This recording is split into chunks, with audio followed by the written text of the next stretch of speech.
Hello guys, welcome back to my YouTube channel. आज की video के अंदर हम पढ़ रहे हैं नर्सिंग फाउंडेशन का ही एक टॉपिक, जिसके अंदर है आपका नर्सिंग डॉक्यूमेंटेशन वाली ये यूनिट है आपकी, जिसके अंदर आपको कुछ डॉक्यूमेंट फॉर्म दिखाए गए हैं जो कि हॉस्पिटल के अंदर यूज़ होते हैं और आप सबको इनके बारे में पता होना चाहिए। ठीक है, तो ये जो फॉर्म है हमारा वो है लामा से रिलेटेड। लामा नाम आपने सुना होगा। लामा क्या होता है? Left against medical advice. जब पेशेंट बिना डॉक्टर की एडवाइस के हॉस्पिटल छोड़ने को तैयार हो, यानी पेशेंट पूरी तरह से रिकवर नहीं हुआ है लेकिन वो क्या है, वो घर जाना चाहता है और उसके डॉक्टर उसको जाने के लिए परमिशन नहीं दे रहे हैं, फिर भी वो अगर जाना चाहता है तो उसको बोलते हैं लामा। ठीक है, लेफ्ट अगेंस्ट मेडिकल एडवाइस। बिना मेडिकल एडवाइस के ही पेशेंट क्या कर रहा है, हॉस्पिटल छोड़ के जाना चाहता है, तो उसके लिए एक फॉर्म फिल करवाया जाता है। वो फॉर्म क्या होता है, उसके अंदर क्या क्या चीज़ें होती हैं, वो आज हम पढ़ेंगे। तो देखिए, सबसे पहले क्या होता है, यहाँ पे ऐसा एक फॉर्म होता है पूरा पेज का।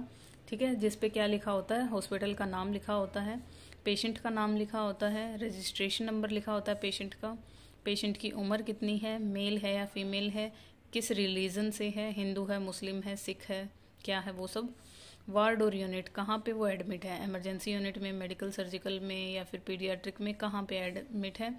ठीक है, बेड नंबर क्या है, रूम नंबर क्या है, वो सब आपने लिखना होता है। डेट ऑफ एडमिशन, पेशेंट कब हॉस्पिटल के अंदर एडमिट हुआ था। डायग्नोसिस, ठीक है, पेशेंट किस कंडीशन के साथ हॉस्पिटल में एडमिट है।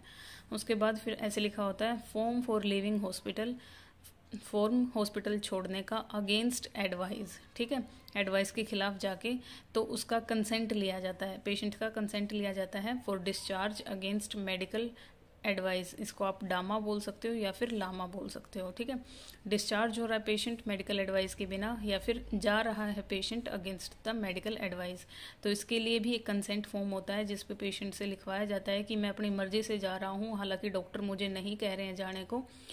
तो ऐसा कुछ एक फॉर्म होता है। ठीक है, उसके अंदर क्या क्या चीज़ें लिखी होती हैं वो हम यहाँ पढ़ लेते हैं।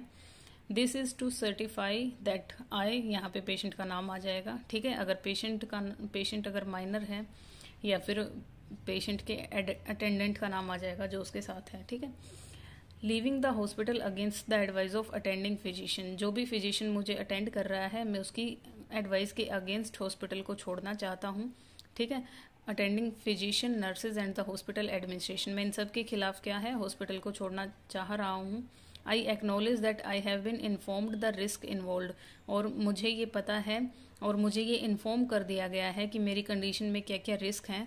ठीक है, इसीलिए मैं रिलीज करता हूँ अटेंडिंग फिजिशियंस को, नर्सिंग स्टाफ को, हॉस्पिटल को फ्रॉम ऑल रिस्पॉन्सिबिलिटी। ठीक है, मुझे अपनी कंडीशन के बारे में पता है, सब रिस्क के बारे में पता है, और मैं अपनी मर्जी से सभी को, फिजिशियन हो गया आपका, नर्सिंग स्टाफ हो गया, हॉस्पिटल का अदर जितना भी स्टाफ है, सबको इस रिस्पॉन्सिबिलिटी से आज़ाद करता हूँ। ठीक है, एंड एनी अनटुवर्ड कंडीशन और ill effect which may result from this action, अगर मेरे इस मतलब मैं जा रहा हूँ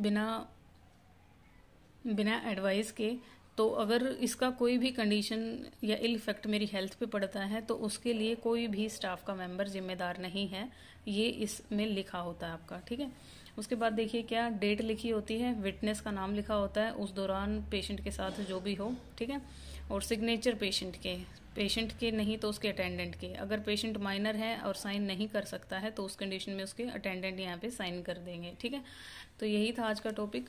ये एक बहुत इंपॉर्टेंट फॉर्म होता है आपका हॉस्पिटल के अंदर, आप सबको इसके बारे में पता होना चाहिए, इसीलिए इस टॉपिक के ऊपर मैंने एक छोटी सी वीडियो बनाई है आप सबके लिए।